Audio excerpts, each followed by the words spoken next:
अधिकारी हैं, जिसमें थानाधिकारी और उस स्तर के जो अधिकारी थे उनको लेकर के एक अपराध गोष्ठी आयोजित की गई, जिसमें जिले में जो वर्तमान में जो कानून व्यवस्था और जो अपराध प्रबंधन की जो स्थिति है उसकी अपन ने गहराई से समीक्षा करी है।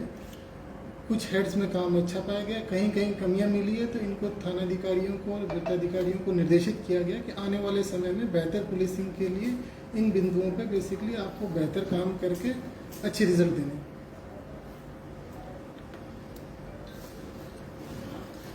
बस इतना ही क्वेश्चन। आप बताएं सर, पहले फिर हम क्वेश्चन करें। सर आप पहले आप बताएं।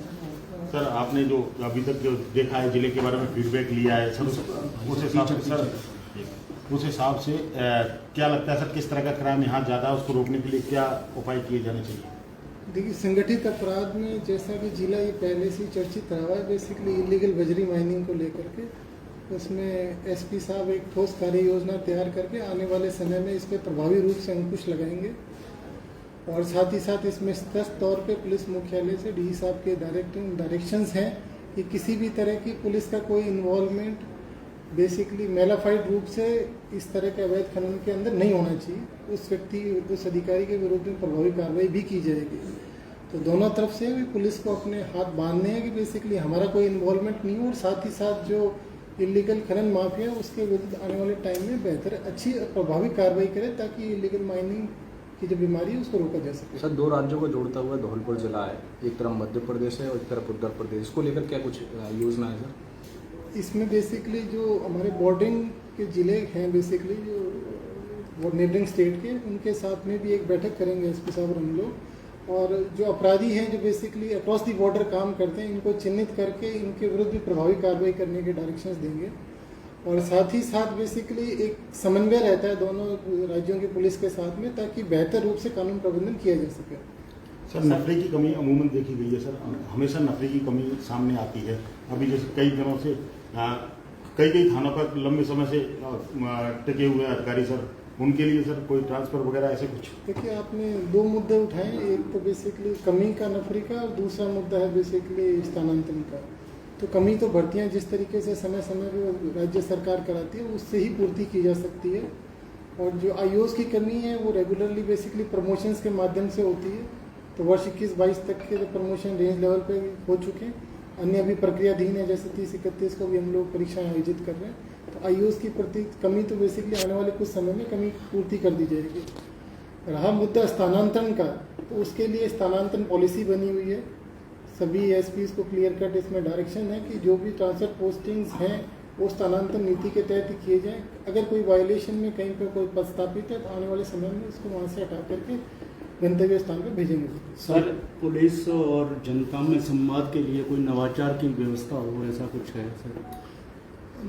पुलिस और बेसिकली जनता के बीच में एक समन्वय बेसिकली हम लोग मोस्टली कराते हैं सीएलजी पीस कमेटी इन बैठकों के माध्यम से। इसके अलावा निरंतर रूप से बेसिकली अधिकारी गश्त में जाते हैं तो भी उनको महत्वपूर्ण स्थानों पे बेसिकली रोक करके पब्लिक से बातचीत करनी चाहिए, ताकि जैसे बाजार हो गए, धार्मिक स्थान हो गए, वहाँ पे रुके, उनसे बात करें, वहाँ की समस्याओं को बेसिकली मौके पे सुनकर रिजॉल्व किया जा सकता है।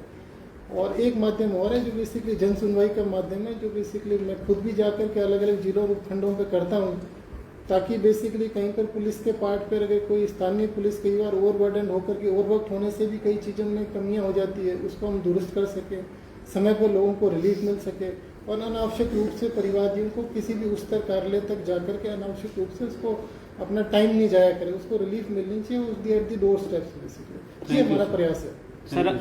सर अपराधियों के खिलाफ कार्रवाई, माफियाओं के खिलाफ ये तो पुलिस करती रहती है। अब रेंज में और ज़िले में युवा अधिकारी हैं, तो बात यह है कि आज भी देश को आज़ाद होने के इतने साल बाद भी मतलब जो आम आदमी पुलिस को अपने समाज का हिस्सा नहीं मानता। मतलब अच्छे लोग आज भी थाने जाने से डरते हैं, तो लोग डरे नहीं, सहज अपनी बात पुलिस से कह सकें, उसके लिए क्या प्रयास होंगे? देखिए, इसको दोनों तरह से रीड कर सकता है। हमारे पास में जो परिवादी आता है, अभी आप देखोगे 3 बजे जन सुनवाई माध्यम बिल्कुल खुल करके अपनी बात बताता है आज के समय में। तो पहले में अब में बहुत फ़र्क आया है। एक बहुत लिमिटेड वर्ग होता है समाज में जिसका इंटरेक्शन होता है पब्लिक से, और उसके बाद में एक मान्यता बनी हुई है। तो जितना ज़्यादा पब्लिक का इंटरेक्शन होगा तो जितनी दूर भ्रांतियाँ हैं बेसिकली वो दूर हो पाएगी आने वाले समय पर। और उसमें एक बेहतर बेसिकली योगदान आप मीडिया के साथ ही भी कर सकते हो, क्योंकि आप भी थाने से लेकर हर स्तर के अधिकारी से कार्यालयों में आप लोग जाते हो, तो आप लोग भी तो देखते हो कि पुलिस की वर्किंग जैसी सोची जाती है, मानी जाती है, वैसी नहीं होकर के एक्चुअल रूप बेसिकली पुलिस का अच्छा भी है, बहुत अच्छा। कुछ सर्टेन पार्ट पे कमी होती है, बड़ी नफरियाँ होती है, जिसमें कई अधिकारी लापरवाह भी हो सकता है, कर्मचारी कई बदमाश भी हो सकता है, उसके विरुद्ध डिपार्टमेंट अपने हिसाब से कार्रवाई भी करता है। तो बाई एंड लार्ज पुलिस अच्छा काम करती है, बेहतर काम करती है। समन्वय कहीं कमी है तो हम उसको दूर करेंगे रेगुलर संवाद से बेसिकली। Thank you.